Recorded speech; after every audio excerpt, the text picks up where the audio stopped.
India के prime minister Narendra Modi साहब पहुंच चुके हैं अमेरिका। अभी आप देख रहे हैं 1 अरब 30 करोड़ लोगों की आबादी में 40 करोड़ लोग जो है ना वो कहते हैं वाइब्रेंट एक मिडिल क्लास है, जिसको देखते हुए जो है ना सारे लोग जो है भूल जाते हैं मोदी की इंतहा पसंदी। दुनिया अलग चल रही है, हम अलग चल रहे हैं। यानी ये बड़ी अफसोसनाक बात यह है कि हम इस वक्त दुनिया में मर चुके हैं। हम डर तस्वर होते हैं, हम एलियन तस्वर होते हैं, हम चल्ले कल्ले दुनिया में तस्वर होते हैं, हम ज़हनी मरीज दुनिया में तस्वर होते हैं। मेरे पाकिस्तानियों, ये अलमिया है, ये तबाही है पूरे निजाम की, ये मजाक है पूरी कौम के साथ, और ये हम सब देख रहे हैं, सह रहे हैं और कुछ कर नहीं पा रहे। अभी आप देख लें कि ये जो चाबहार जो पोर्ट है ईरान में, जिसमें $400 मिलियन इन्वेस्ट किए हुए हैं हिंदुस्तान ने, तो अमेरिका ने उसको एग्जेम्प्ट किया हुआ है कि जी ठीक है, जो उन्होंने उन पे सैंक्शन लगाई हैं इसमें शामिल नहीं है। अपने बिलखसूस पाकिस्तानी लोगों को अगर कोई देख रहे हैं तो उनको बताना चाहूंगा कि लीडर जब जाते हैं बाहर दौरों पे तो वो क्या करते हैं। बिलखसूस मैं इस चीज के हक में होता हूं, हमेशा कहता हूं कि Modi is a nationalist leader, और मैं हमेशा ये कहता हूं पाकिस्तान को भी एक नेशनलिस्ट लीडर की जरूरत है। आधे लीडर की जरूरत नहीं है जिसका आधा पांव पाकिस्तान में एक टांग हो और दूसरी टांग दुबई या लंदन में हो। हमें ऐसा लीडर नहीं चाहिए। इसीलिए आपका और भारत का कंपैरिजन नहीं बनता। आपकी डेस्टिनेशन अब जो है वो काबुल की तरफ है, आपको सिर्फ अब अफगानिस्तान के साथ कंपेयर किया जा सकता है। उनके जो प्राइम मिनिस्टर साहब है, पाकिस्तान की अथॉरिटीज है, वो यूएई के अंदर मौजूद हैं, मांगने तांगने के लिए शेखों के सामने जाकर नाक रगड़ रहे हैं। दूसरी तरफ हो क्या गया दुनिया में, आप सिर्फ वाज़ेह एक फर्क देखिएगा। ये on 10th and 11th February 2025 Paris will become the artificial intelligence capital of the world on the occasion of the AI Action Summit। Paris के अंदर AI एक्शन समिट हुआ है, आर्टिफिशियल इंटेलिजेंस के ऊपर एक समिट हुआ है, एक्शन समिट हुआ है। और ये ना सिर्फ समिट हुआ है बल्कि जो मॉडर्न डायनामिक्स है, मॉडर्न गवर्नेंस है, टेक्नोलॉजी है, फिर मसनूई ज़हानत आर्टिफिशियल इंटेलिजेंस के जरिए जो लेबर मार्केट आने वाले टाइम में इवॉल्व करने वाली है, ये उसके ऊपर बातचीत हुई है, एक कॉन्सेंसस हुआ है। और तकरीबन 60 से 65 ममालिक से ज्यादा उनके जो सरबराहान हैं उनकी वहां पर शिरकत थी। अमेरिका के नायब जो सदर हैं वो भी वहां पर मौजूद थे, पर दुनिया भर के लीडरान वहां पर मौजूद थे। हमारे पड़ोसी मुल्क के जो प्राइम मिनिस्टर हैं नरेंद्र मोदी भी वहां पर मौजूद थे। यानी दुनिया किधर जाकर बैठी हुई है, एआई एक्शन समिट के ऊपर वो बातचीत कर रही है, वो मुआहदे कर रही है, वो आर्टिफिशियल इंटेलिजेंस की तरफ जा रही है, वो टेक्नोलॉजी की तरफ आ रही है, वो डिजिटल इकोनॉमी की तरफ आ रही है। और हम जनाब वो ऊंटों वाले इलाके, शेखों के पास, यानी ये शेखों के नीचे, ये शेखों के सामने बैठना हमने छोड़ा नहीं है। यानी हमारी तरजीहात ये है कि हमने यहां से जहाज उड़ाना है और शेखों के पास जाना है, वहां पर जाकर हमने मांगना है, तांगना है, और जो मिन्नत समाजत जो हम कर सकते हैं, ये बड़ा गैर मामूली है। यानी ठीक है, सोशल मीडिया पर हम एक तरफ मजाक उड़ा रहे हैं नरेंद्र मोदी का कि मोदी ने वहां पर इतने बड़े टेक जॉइंट्स बैठे हुए हैं, इतनी बड़ी शख्सियत बैठी हुई हैं, वहां पर जिस तरीके से उसने तकरीर में भोंगियां मारी हैं, फिर जिस तरफ से फ्रांसीसी सदर के साथ वो सलाम कर रहा है, और बड़े अजीब गरीब नाजिर आए हैं। लेकिन रियलिटी ये है कि बहरहाल एक अहम तरीन शख्सियत के तौर पर, एक बड़ी इंपैक्टफुल शख्सियत के तौर पर नरेंद्र मोदी की वहां पर प्रेजेंस रही है। हमारे वजीर आजम साहब की कोई एक मुलाकात, कोई एक विजिट बता दे कि जो शेखों के अलावा कहीं का हुआ हो। यानी कि मिडिल ईस्ट के अलावा हमारे प्राइम मिनिस्टर साहब का कौन सा विजिट है जो आपको याद होगा कि जहां पर वो गए हैं? कौन सी डेमोक्रेटिक कंट्री, कौन सी डेवलप्ड स्टेट जिन्होंने उन्हें बुलाया, कौन सी बड़ी डेवलप्ड मुल्क की किसी शख्सियत के साथ उनकी मुलाकात हुई हो, कौन सी बड़ी कंपनी का कुछ सरबराह आकर उनसे उसने मुलाकात की हो या बातचीत या गुफ्तगू की हो? कोई भी नहीं आया, कोई भी नहीं आया। बिल्कुल दुनिया सारी चुके समझती है और एक इललेजिटिमेट हुकूमत इन्हें तस्वर कर दिया, लिहाजा कोई भी मुलाकात तो दूर की बात है, टाइम ही नहीं देता। तो वहां पर हमारे वजीर आजम साहब जेनेटरी बीच के साथ मुलाकात कर रहे हैं। पाकिस्तान के मीडिया ने रोला डाला हुआ कि खरबपति बिजनेसमैन उधर भी पहुंच चुका है।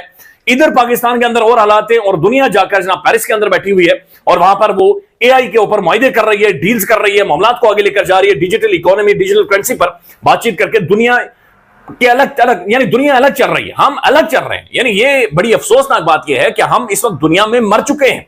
हम डर तस्वर होते हैं, हम एलियन तस्वर होते हैं, हम चल्ले कल्ले दुनिया में तस्वर होते हैं, हम ज़हनी मरीज दुनिया में तस्वर होते हैं। जो मॉडर्न वर्ल्ड है, जो दुनिया इवॉल्व कर गई है, उसके अंदर हम फिट ही नहीं होते।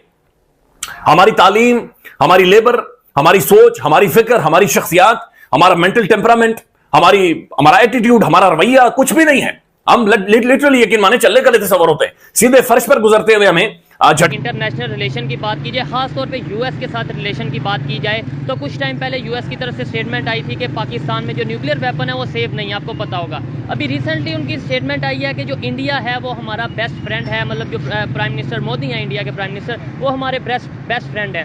क्या कहना चाहेंगे रशिया के हवाले से? जब ऑयल लेने की बात आई, सैंक्शंस इंडिया पे भी लगी, पाकिस्तान पे भी लगी, इंडिया ने ऑयल लिया, फिर भी वो बेस्ट फ्रेंड, हमने बात भी मानी, फिर भी हम जो सा हमारे अगेंस्ट स्टेटमेंट आती है। देखिए, फर्स्ट ऑफ ऑल बात यह है कि जब आप इंडिपेंडेंटली डिसीजन नहीं लेते किसी भी मामले में, ठीक है, तो फिर आपको वही ट्रीट किया जाता है जिस तरह घर के मुलाजिम को ट्रीट किया जाता है। जब आप कोई पॉलिसीज़ अपनी इंडिपेंडेंटली बनाएंगे तो याद रखें, हमेशा ज़िंदा रहने वाली कौमें वही हैं जो न डर होके और बहादुरी के साथ हर चीज़ का मुकाबला करती हैं। अमेरिका के साथ यहाँ तक ताल्लुकात का मामला है तो 1965 की जंग में भी आप देखें तो उस वक्त भी ये हमारे हलीफ थे, लेकिन जब वो जंग ख़त्म होती है तो हमें पता चलता है कि वहाँ पर जो वेपन और जो सारी चीज़ें मिली हैं वो सारी की सारी अमेरिकन असला था जो कि इंडिया के पास था। ठीक है, तो ये तो हमारा कभी भी एलाई नहीं रहा। तो इंडिया की तरफ से हमेशा यही ब्लेम रहा है कि हम जो है वो यूएस के साथ मिलते हैं, यूएस के साथ मिलके यूएस के लिए काम करते हैं, इंडिया का ये ब्लेम रहा है। दूसरे नंबर पे क्या ऐसी पॉलिसी है इंडिया की कि देखें वो बात भी अपनी मर्जी की मानते हैं, जो माननी हो वो मानते हैं, जो ना माननी हो वो नहीं मानते,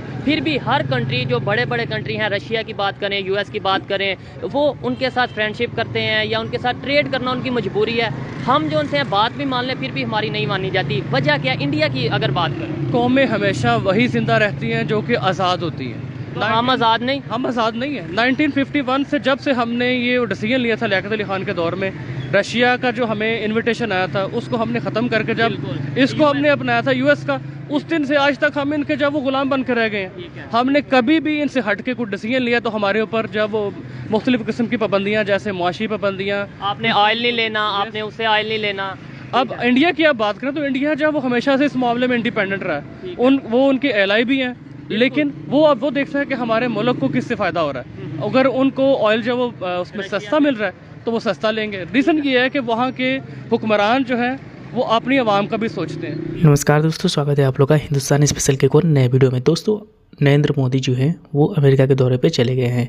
फ्रांस के बाद उनका जो अमेरिका का दौरा था वो पहले से ही कंफर्म था, लेकिन जिस तरीके से एशियाई मुल्कों में सबसे पहले ट्रंप ने नरेंद्र मोदी को बुलाया अपने यहाँ, ये दिखाता है कि कितना ज़्यादा रिस्पेक्ट जो है वो भारत की अमेरिका में है। दोस्तों, पाकिस्तानी कुछ दिन पहले इस बात पे मजाक उड़ा रहे थे कि भारतीयों को जिस तरीके से प्लेन मिलाकर भारत छोड़ा गया था ये कहीं ना कहीं निंदनीय है। ये बात सही भी है, क्योंकि हमारे जो फॉरेन मिनिस्टर जयशंकर है उन्होंने ये भी एश्योर किया है कि अमेरिका जो कर रहा है वो तो सही है, क्योंकि अगर भारत में भी बांग्लादेशी रह रहे हैं तो उसके लिए हम लोग कितना आवाज़ उठा रहे हैं कि बांग्लादेशियों को यहाँ से निकलना चाहिए, तो वो बात तो सही है। लेकिन हाँ, जिस तरीके से उनको हथकड़ियाँ पहना कर लाया गया, जिस तरीके से उनके साथ बदसलूकी की गई, ये हम होने नहीं देंगे। तो कहीं ना कहीं नरेंद्र मोदी जी ने एक कड़ा स्टैंड जो है वो अमेरिका को दिया है।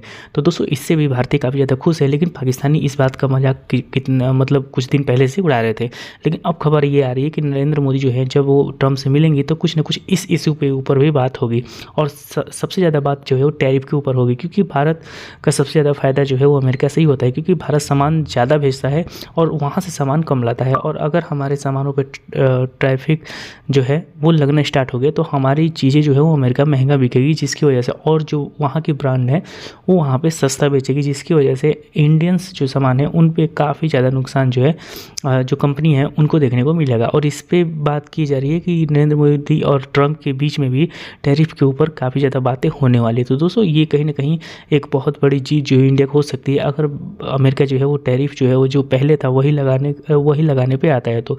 लेकिन दूसरी तरफ सबसे बड़ी बात ये है कि जिस तरीके से नरेंद्र मोदी का स्वागत अमेरिका में हुआ है ये कहीं ना कहीं ऐतिहासिक है। दोस्तों, जब भी नरेंद्र मोदी अमेरिका जैसे दुनिया के सबसे बड़े, सबसे ताकतवर मुल्क में जाते हैं तो तब जिस प्रकार से उनकी इज्जत होती है ये दुनिया देखती है। रूस में जब वो जाते हैं तब भी इज्जत होती है, अमेरिका में जाते हैं तब भी इज्जत होती है, अभी फ्रांस गए थे तब भी इज्जत, मतलब इतना ज़्यादा इज्जत को देख के पाकिस्तानी जो है वो ये बात साफ कहने पर मजबूर हो जाते हैं कि नरेंद्र मोदी की इज्जत इसलिए होती है क्योंकि उनके पीछे जो पूरा देश है वो खड़ा होता है, 140 करोड़ लोग पीछे खड़े होते हैं, और इसी वजह से इतनी ज़्यादा रिस्पेक्ट है। और हमारे यहाँ मतलब पाकिस्तान में देखा जाए तो पाकिस्तान में जिस प्रकार की स्थिति है, सभी एक दूसरे को गालियाँ दे रहे हैं, किसी को रिस्पेक्ट नहीं है, सब एक दूसरे को चोर बोल रहे हैं, तो क्या उनकी रिस्पेक्ट होगी? तो पाकिस्तानी इस बात को मानते हैं कि मोदी एक स्ट्रॉन्ग लीडर है, और जब से वो भारत का प्राइम मिनिस्टर बना है तब से उसने ये करके दिखा दिया कि कैसे भारत को आगे बढ़ाया जाए। और आने वाले दिनों में भी जो